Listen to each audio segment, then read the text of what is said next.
How's it going, guys? Super excited this week to announce the opening of CrossFit Currahee. We have the first week of the open, 17.1, and we just watched the announcement. Cool movements, dumbbell snatch, and burpee box jump overs. So we looked at the athletes going through, the elite, and row versus boss. I'm gonna break it down a little bit for you. So we know the rep scheme, and if you don't, go online at games.crossfit.com and check that out. Also look at the standards and the rules.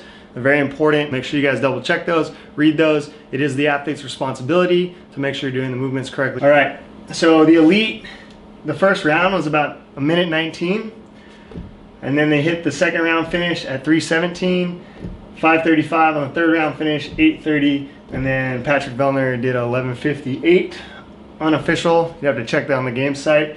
And then you have row versus Boz. We didn't write down their split times, but we based it off of Boz's time.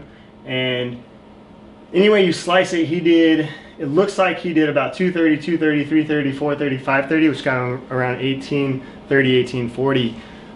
This is what most people are going to be shooting for in this workout.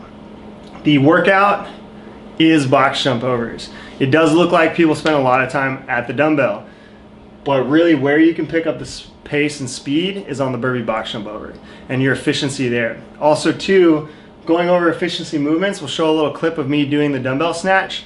You saw a lot of people doing a straight arm swing or keeping it really, really far away from their body. You're gonna do 150 dumbbell snatches. You need to keep the thing as close to your center mass as possible on the way up and the way down.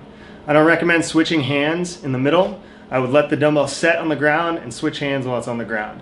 That way you also meet the movement standard of both dumbbell heads touching the ground at the same time. Just looking at it, figure out what's right for you. You should, if you're an athlete that's pretty quick, you have that engine, the aerobic capacity, you're gonna be totally fine. That should take you a minute each time. A minute to a minute 30. I know that sounds aggressive, but if you want a good score, that's what you need to shoot for.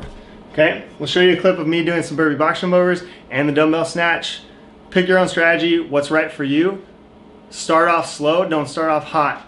These 2 rounds are gonna hurt. Don't think that you're gonna be able to get through this really, really fast and then have enough pace for this. You're gonna blow yourself out and then die. So you need to make sure that this is consistent and these become the same.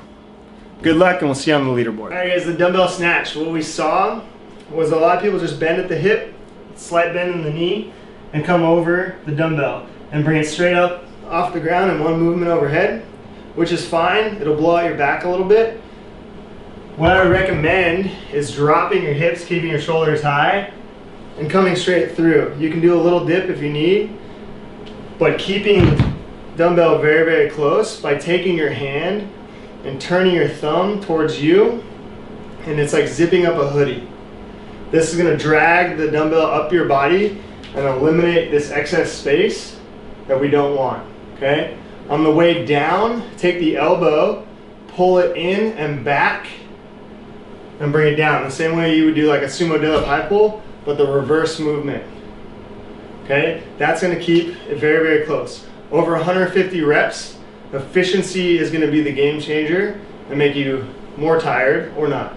So keep the dumbbell very, very close. As a burpee box jump over, come down in your burpee, come up. Keeping your feet close to your hands is good.